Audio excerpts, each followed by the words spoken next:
This is Operation Collision Point, and it's our grand finale of seasons in this year. It ends with a bang, and it brings to the table everything we've been working on together this past year 9. We can't wait for you to get your hands on these new features. It starts with Crossplay. We are allowing PC players and console players to finally play together with the Crossplay feature, so that wherever you are, whatever platform, you can play together with your friends. You're going to see the reputation system come online with all of the feedback that you've provided us in the past. We are remastering Blackbeard, and he is the true point man in the Siege roster. Balancing teams brings some balancing changes too, not just for shields in general, but some other operators that you might see. We're so thankful for all of you who participated in the beta of Siege Cup. It launches for everyone in Season 4, so everybody can play Siege in tournament mode. You'll be able to playtest all of what we announce next week and let us know your feedback through our 6 fix. So stick with us, we have a lot to cover, and stay tuned. Kicking off Season 4 of Year 9, we're going right after a problem that we're already seeing in our community, which is our Ballistic Shields. So fundamentally, they're performing in a more aggressive state than we intended, and we want to go in and address that. So what are we doing? 1, melee priority will now be properly respected.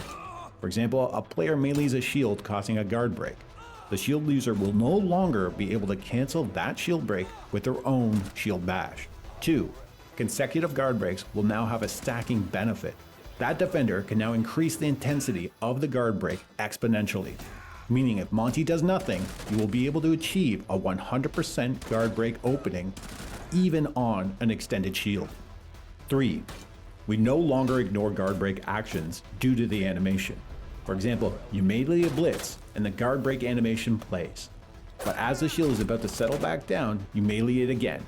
Previously, that second melee would not have connected and the guard break animation would have completed with the shield settling. But now, that melee will connect and the guard break will be reset and have that increased intensity as mentioned before. Now jumping onto the shield mechanics themselves. Suppress the Fire is a tool to stop shield users from sprinting and closing the distance. Suppression will now require less bullets to trigger, from 10 to 5, and less bullets to reach the maximum intensity of suppression from 40 to 20. Maximum suppression lasts for 7 seconds when not receiving any additional damage. The shield bash damage will also be reduced. We're taking it from 65 damage all the way to 0. We are realigning to a core principle in Siege that if you want to be lethal, you must be able to receive lethal. Being lethal means being vulnerable. The last change is that we're modifying the shield collision detection when shield bashing to more closely follow the detection used for knife melees. This will eliminate some odd moments when a shield bash hits when it otherwise shouldn't have. We're also tackling Ying in Season 4. We're going after that frustration around the fact that she can almost instantaneously flash a sight and enter it all at once. What we want to do here is require Ying to have a little more precision on how she deploys her candelas, but also give our defenders a chance to react to them. It may be known or may not be known, but you can actually shoot the candelas before they go off, and defenders will now have a bigger window in order to do that. In Season 4, we're looking into Sens. They've had a low presence in the game since they were introduced. We're looking to add a little more functionality and utility to the gadget for more strategic play. The Rue. What can it do now? 1, Sens can toggle it on and off at will. So if the wall's deployed, they can go ahead and turn it off. They can even deploy the gadget off and then turn it on whenever they feel like it. Additionally, the Rue emits a light wall, so it's not a smoke. All gadgets that can normally see through smoke will no longer be able to see through the wall.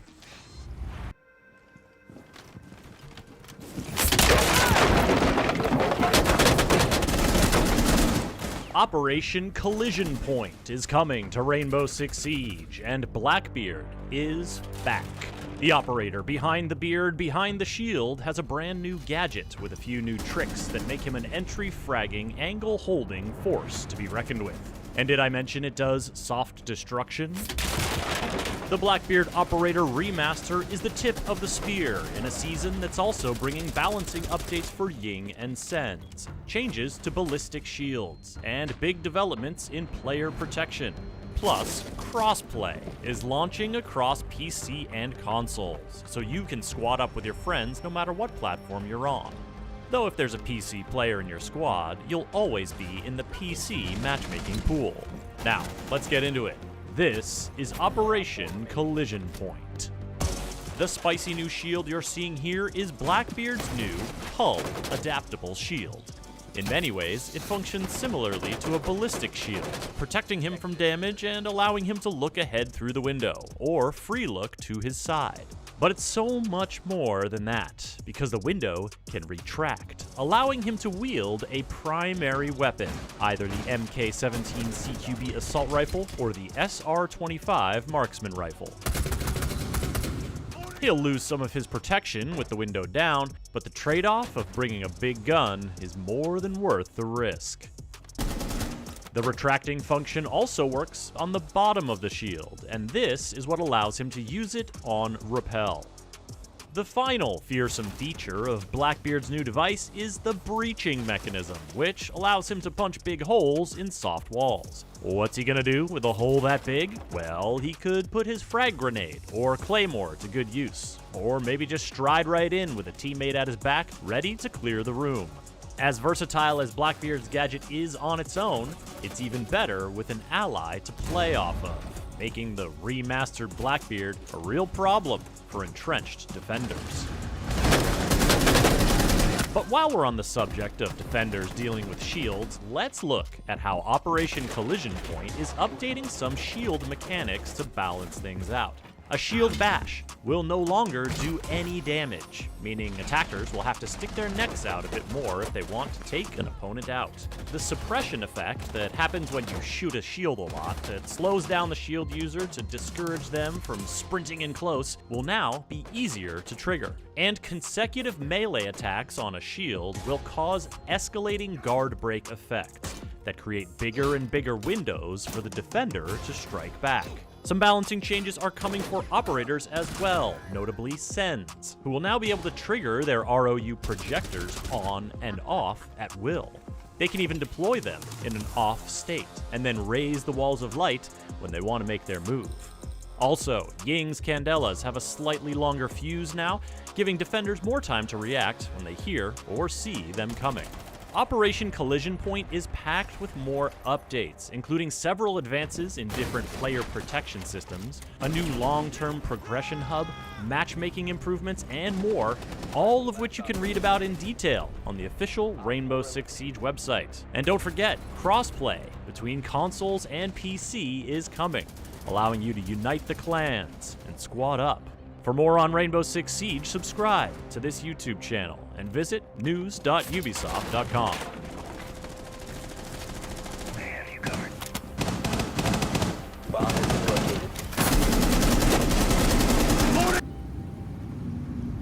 As we introduce PC and consoles crossplay, we know that fair play, especially cheating, is a concern. So we are excited to confirm that Mousetrap V2 will be a part of this feature to keep things balanced. We'll share more details about Mousetrap in our next segment, but for now, we are excited to bring crossplay between all platforms in Siege. Console players will have 3 pools to play in: the platform-specific pool, the consoles-only pool, and the PC crossplay pool. They'll be able to select that in the crossplay matchmaking setting in the options menu. To ensure a safe experience for console players in the PC pool, we have made console players indistinguishable from other PC players. Players will be able to invite each other seamlessly across PC and console platforms through Ubisoft Connect. Console players will be able to progress both their PC rank as well as their console rank by playing directly on consoles in the relevant pools. With the changes to crossplay, we're looking at Mousetrap now. Now that keyboard and mouse is allowed to play on console with PC players, we will be re-examining the way that we tackle players who try to circumvent that. We have a new 3-strike system that detects if you are playing with mouse and keyboard in the wrong player pool. And on the third strike, you'll be moved to the PC pool for 90 days. Our machine learning model is constantly improving with players playing the game. So we're becoming more and more accurate over time. And the fact that we are releasing this now means that we're confident in the system detecting the right players. Cheat match cancellation is coming in Season 4. And that means we can react faster to detecting cheaters and getting them out of the game as soon as possible. If you're in a match with a cheater and they're banned, you will see the notification pop up and the match will be canceled. The player will be removed from the game, and every legitimate player will not be punished for canceling the match. Throughout year 9, we've worked on the reputation system refresh. That means we've changed everything top to bottom, front to back. And everything starts with the actions that are tracked in-game. We're introducing a new concept called units. And these are standardized ways of understanding actions and act as the building block for your reputation. The goal of the reputation system is to catch recurrent and highly toxic players, guide and reward players who are showing positivity. And the way we're achieving that is looking over a long period of time to really understand a pattern of players' behaviors. Over the past 100 matches in 90 days, what has a player been up to? This means that a single errant grenade throw that bounces away you didn't expect isn't going to send your reputation plummeting. What will is repeated patterns of disruptions. We're introducing a new visualization called the standing map. This will show you your positive and negative units, as well as exactly where you are in the standing. So how close are you to achieving that next upper bracket? One final note is that with the launch of the refresh reputation system, everybody's scores is getting reset. That means you'll start the season with 0 positive units and 0 negative units. We really want you to engage with the system, understand it from the beginning.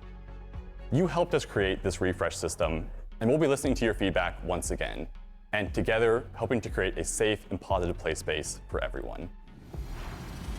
Toxic communication is never acceptable. Full stop. And with Year 9 Season 4, Rainbow Six is taking a strong stance against toxic communication with the introduction of automated text chat moderation. And that means that every message that's sent in the text channel will be assessed, and those that are determined to be disruptive will either be flagged or prevented from being sent in the first place. And the way we determined which messages were disruptive was to assemble a diverse team and go through many different categories and establish varying levels of acceptability. A good rule of thumb to think about is if you were in this room with 9 other strangers, would you and they be okay hearing these things, saying these things? And if the answer is no, then those are the sort of messages that might get flagged or removed. If a player sends multiple flagged or removed messages during a match, they will be automatically muted for the rest of that match. If players show a repeated pattern of disruptive communication, they will face the preventative mute penalty, meaning they will be muted in both text and voice for 20 matches. We know that varying people are going to have different opinions on what is acceptable and not acceptable. And this is also a new system, but we are confident that it's the right step in securing text chat, and we'll be very closely listening to your feedback. That way, working in collaboration with you, we can make text chat a great place for everyone.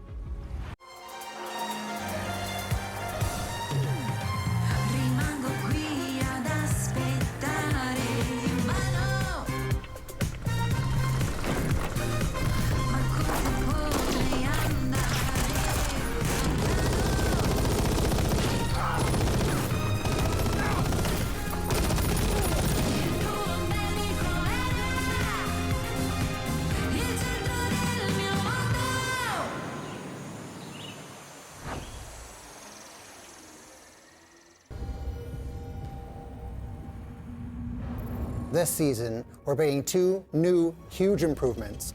One is team rebalancing, and the other is Phantom Player. Phantom Player is a new way that we calculate skill of a squad. How that works is that it takes 2 aspects into account. One is the size of the squad.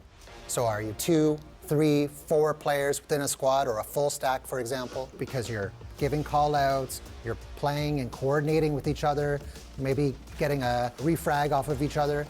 These are all elements that players who are playing separately are not able to do, certainly not as easy. Another is the difference of skill within that squad. So for example, if you're a champion pairing with a copper, that would be a large difference in skill. If a champion pairs with 4 coppers to drive down their average skill, it's not really fair to anybody in that lobby.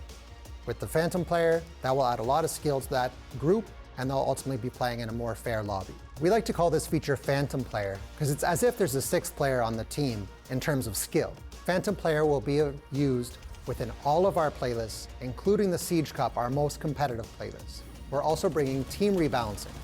Now this is something we've been testing on live in Year 9 Season 3, and we're ready to have this fully rolled out for Year 9 Season 4. What team rebalancing does is it looks at all the players on each team and just rebalances them to give an improved way to calculate the skill of both teams. So which squad should a team go to? Should it go on Team A or Team B? Now with the team rebalancing feature, will be an improved way to make sure that the 2 teams are as close in skill as possible.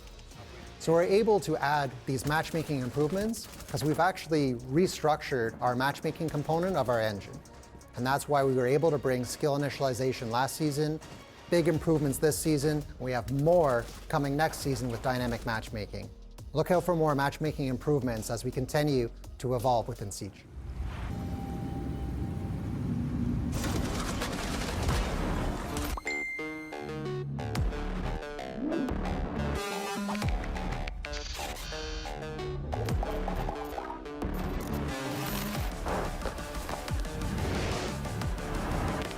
Let's do this. To locate a bomb. Swapping mags! He's upstairs. Reach that wall. Yeah, reach it. Down to 15 seconds. C4 in ping. Yes! Friendly's victorious. Hostiles eliminated.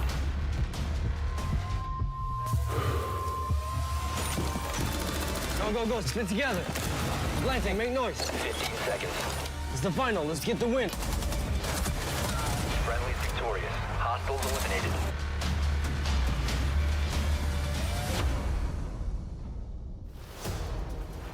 Thank you everyone for participating in the Siege Cup beta. Coming next season, we will be inviting everyone above clearance level 50, including console players, to Siege Cup, so that everyone will be able to participate. We want Siege Cup to be the most competitive moment in the game, so matches in Siege Cup will have 8 rounds instead of the 6 of ranked, together with a roll swap after the 4th round.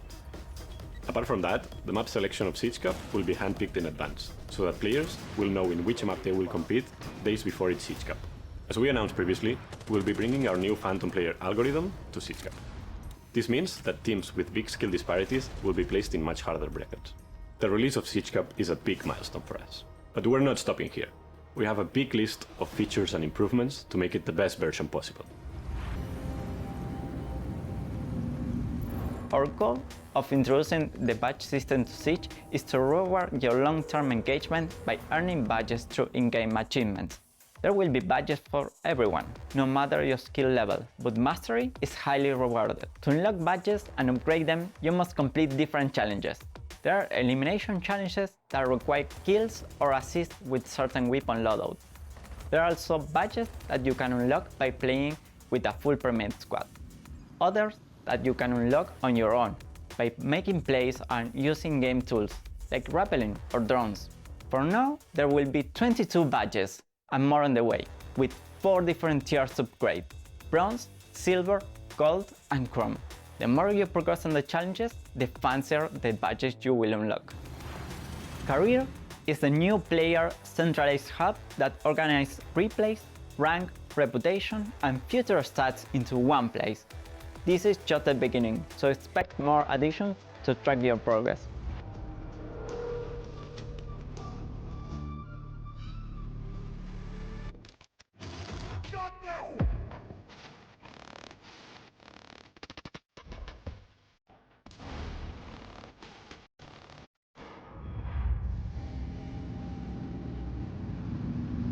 First off, Season 4, we're introducing our second remaster of the game.